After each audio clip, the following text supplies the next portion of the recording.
आज मैं फिर आप लोग को एक टेस्टमनी सुनाने जा रही हूँ। सुनने में तो है बहुत अजब गजब, लेकिन सुनिएगा ज़रूर। आज से 1-1.5 महीना पहले मैंने एक वीडियो अपलोड किया था, जिसका कोई नहीं होता उसको प्रभु गोद ले लेता है। इस वीडियो पर एक कोई भाई है गाज़ियाबाद से, मुझे 8-10 कमेंट किया कि सिस्टर मुझे आपसे बात करनी है और मेरे ज़िंदगी और मौत का सवाल है। उन्होंने 8-10 बार यही बात लिखी थी। मैंने जब कमेंट पढ़ा तो पता नहीं क्यों मेरे मन में उनसे बात करने के लिए तड़प होने लगी। मेरा खुद ही दिल करने लगा कि नहीं, मेरे थोड़े से बात करने से इनको कोई शायद सुकून मिलता है और ये लिख रहे हैं कि मेरे ज़िंदगी मौत का सवाल है, तो मुझे उनसे बात करनी चाहिए। फिर मुझे डर लग रहा था कि यदि मैं अपने फ़ोन से उनसे बात करूंगी तो मेरा फ़ोन नंबर लीक हो जाएगा। फिर मैंने बहुत सोचा। उसके बाद मैंने अपने हस्बैंड से कहा कि प्लीज़ आप अपना फ़ोन दीजिए, मुझे एक भाई से बात करना है। पहले तो मेरे हस्बैंड ने मना किया कि तुम सबसे बात ही करती रहोगी। तो मैंने कहा नहीं, मैं सबसे बात नहीं करूँगी, लेकिन इनका कमेंट पढ़ के मुझे बात करने का बहुत मन कर रहा है। फिर मेरे हस्बैंड ने मुझे फ़ोन दे दिया। मैंने जैसे ही उनको कॉल लगाया, उन्होंने पता नहीं कैसे मेरी आवाज़ पहचान ली और मुझे बोला, सीमा दीदी आप बोल रही हो? मैंने बोला हाँ बोलो, क्या बात है। जैसे ही मैंने बोला बोलो क्या बात है, वे लगे रोने। मैंने सोचा अरे ये रो क्यों रहे हैं, क्या बात है ऐसा जो रोने लगे। मैंने बोला देखो भाई, बोलो बात क्या है। और उनकी रोने की आवाज़ मेरे हस्बैंड भी सुन रहे थे। अब मैं कुछ बोल नहीं पा रही थी, अपने हस्बैंड के सामने मुझे ज़्यादा बोलना शर्म लग रहा था, इसलिए मैं फ़ोन लेके साइड में चली गई और मैंने बोला भाई बोलो खुलकर, क्या बात है, क्यों रो रहे हो। उन्होंने कहा दीदी मैं मरने के कगार पे आ गया हूँ, मेरी ज़िंदगी में बहुत दुख भर गया है और मैं आपको अपनी कहानी सुनाना चाहता हूँ और मैं चाहता हूँ कि आप प्रभु से मेरे लिए प्रार्थना करें ताकि मेरी ज़िंदगी में फिर से खुशियाँ आ सके। मैंने बोला मैं इतनी बड़ी पास्टर वास्टर नहीं हूँ, मुझे भी कुछ नहीं पता। जिस तरह से आप लोग हो वैसे ही मैं भी हूँ और मुझे भी कुछ नहीं पता। उन्होंने कहा नहीं, मुझे विश्वास है कि आप मेरे लिए प्रार्थना करोगी तो मेरे जीवन में खुशी आ जाएगी। मैंने बोला देखो भाई, अपने लिए इंसान को खुद ही प्रार्थना भी करना पड़ता है। मुझे उन्हें इस तरह से रोता हुआ सुनकर उनकी पूरी कहानी जानने की इच्छा जागृत हुई। मैंने कहा भाई आप पहले अपनी पूरी कहानी बताइए, उसके बाद मैं आपको कुछ सजेशन करूंगी कि आपको क्या करना चाहिए क्या नहीं करना चाहिए। तब उन्होंने कहा कि मैं एक गाज़ियाबाद का वकील हूँ। जैसे ही उन्होंने कहा कि मैं गाज़ियाबाद का वकील हूँ, मैं धक से रह गई। मुझे पहले लग रहा था कि ये कोई अनपढ़ गंवार होंगे, लेकिन इतना पढ़ा लिखा इंसान होकर इस कदर से रो रहा है, ये सोचकर मुझे धक से लग गया। फिर मैंने कहा हाँ भाई आगे बोलो। उन्होंने कहा कि मैं एक लड़की से प्यार करता हूँ, वो भी गाज़ियाबाद में वकील है। हम दोनों एक ही साथ प्रैक्टिस करते थे और हम लोग एक दूसरे को 4 साल से प्यार करते हैं। हम लोग की शादी होने के कार्ड भी छप गए, सब कुछ हो गया। अचानक से लड़की मुकर गई क्योंकि वह एक ऐसा केस जीत गई जिसमें उसने एक फ्लैट खरीद लिया। अब उसका मन मुझसे फिर गया, मुझसे बदल गई है, वो अब मुझसे शादी नहीं करना चाहती। इस कारण से मेरे पूरे परिवार और मेरा जितना खानदान है सब कोई जान चुका है कि मुझे उस लड़की से शादी होने वाली है। अब मैं कहीं मुंह दिखाने लायक नहीं हूँ और सबसे बड़ी बात यह है कि मैं उससे बहुत प्यार करता हूँ। उसके बारे में और किसी को सोचना मेरे लिए बहुत मुश्किल हो रहा है। यदि मुझे वो लड़की नहीं मिली तो मैं आत्महत्या कर लूँगा दीदी। अब मैं क्या करूँ, मेरे पास कोई रास्ता नहीं है। तब मैंने कहा देखो भाई, इसमें अब हम क्या आपका मदद कर सकते हैं। लड़की भी वकील है, तुम भी वकील हो, कानून तो आप लोग मुझसे भी ज़्यादा जानते हो। फिर वो लड़की जब अपने इच्छा से ही तुमसे शादी नहीं करना चाहती है तो तुम कुछ भी नहीं कर सकते, क्योंकि वो भी वकील है, उसको भी उतना ज्ञान है जितना तुम्हें ज्ञान है। अब तुम्हारे पास एक ही रास्ता है। जब इंसान का सारा रास्ता बंद हो जाता है तो बस उसके पास एक रास्ता बचता है, वो है परमेश्वर का रास्ता।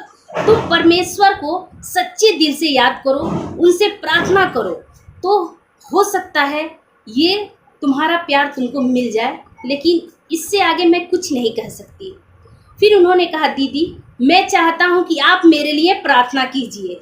मैंने उनसे कहा भाई मुझसे ज़्यादा दर्द तुझे हो रही है और तुम मुझसे ज़्यादा तड़प तड़प की अपनी कहानी प्रभु को बता सकते हो, तुम्हारे कहानी प्रभु सुनकर जरूर दया करेंगे और तुम पर हो सके प्रभु की मेहरबानी हो जाए और तुम्हारा प्यार तुमको वापस मिल जाए। और मैंने उनसे कहा, भाई पता नहीं क्यों मुझे ऐसा लग रहा है कि तुम्हें तुम्हारा प्यार जरूर मिलेगा, क्योंकि मेरे शरीर के सारे रोंगटे खड़े हो रहे हैं। उन्होंने कहा, दीदी प्लीज़ आप मेरे लिए प्रार्थना कीजिएगा। मैंने कहा, ठीक है भाई, मैं प्रार्थना करूँगी, लेकिन मुझसे भी ज़्यादा तुमको प्रार्थना करना पड़ेगा, क्योंकि ये दुख तुम्हारा है और तुम मुझसे भी अच्छी तरह से अपना दर्द प्रभु को बता सकते हो। तुम्हारा दर्द प्रभु ज़्यादा सुनेगा। फिर उसने कहा, ठीक है दीदी। मैंने कहा, भाई जब सब कुछ ठीक हो जाए तो एक बार ज़रूर मुझे फ़ोन करके बताना। उसने कहा, ठीक है। फिर उसने मेरे पति के फ़ोन पर फ़ोन किया, लेकिन मेरे हस्बैंड ड्यूटी होने की वजह से मुझे नहीं बता पाए। और एक दिन उनका मेरे वीडियो पर मैसेज आया था, दीदी मुझे आपसे बात करना है, बात करना है, बात करना है। फिर मेरे पास दूसरा कोई मोबाइल नहीं था कि मैं उससे बात करूं। मैंने अपने पड़ोसी में अपनी एक सहेली का फ़ोन लेकर उससे उनको फ़ोन लगाया और मैंने पूछा कि बोलिए क्या बात है, क्या हुआ आपके जीवन में। उन्होंने कहा, देखिए दीदी, हम दोनों ने शादी कर लिया है, हम लोग की शादी हो गई कोर्ट मैरिज, लेकिन उससे भी ज़्यादा समस्या अब आ गई है। मैंने बोला, अब क्या समस्या आ गई, अब तो शादी हो गई। उन्होंने कहा कि मेरी माँ, उनका कोई गुरुजी थे, उनकी माँ का कोई गुरुजी थे, जिन्होंने उनकी माँ को सजेशन किया था कि उनकी कुल देवी उनसे नाराज़ है, इसलिए ये सब उनके घर में हो रहा है, और वे अपने कुल देवी को खुश करें तो सब कुछ ठीक हो जाएगा। पता नहीं उनकी माँ ने 7 दिन तक कौन सा व्रत किया और कथा वथा करवाई थी, इसलिए ये जो उनके जीवन में शादी ना हो रही थी हो गई।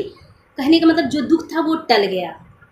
और उनका मानना था कि मेरे प्रार्थना और उनके प्रार्थना के द्वारा हुआ, और उनकी माँ का मानना है कि उनकी कुलदेवी ने ये सब ठीक कर दिया है। अब उनकी माँ कह रही हैं कि कुलदेवी का मिट्टी उठाकर उस लड़की ने जो फ्लैट खरीदा है उस घर में स्थापित किया जाए, नहीं तो कुलदेवी फिर से नाराज़ हो जाएंगी।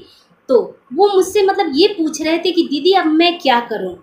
मेरी माँ का और मेरी वाइफ का जिद है कि कुलदेवी को उस घर में स्थापित किया जाए। मैंने कहा, देखो भाई, मैं इतनी बड़ी धर्मात्मा नहीं हूँ और न ही प्रभु की इतनी बड़ी भक्त हूँ जो मैं ये कहूँ कि मेरे प्रार्थना के द्वारा ये सब हुआ है। हो सकता है आपकी माँ के प्रार्थना के द्वारा ही ये सब हुआ हो, क्योंकि माँ की प्रार्थना कभी व्यर्थ नहीं जाती।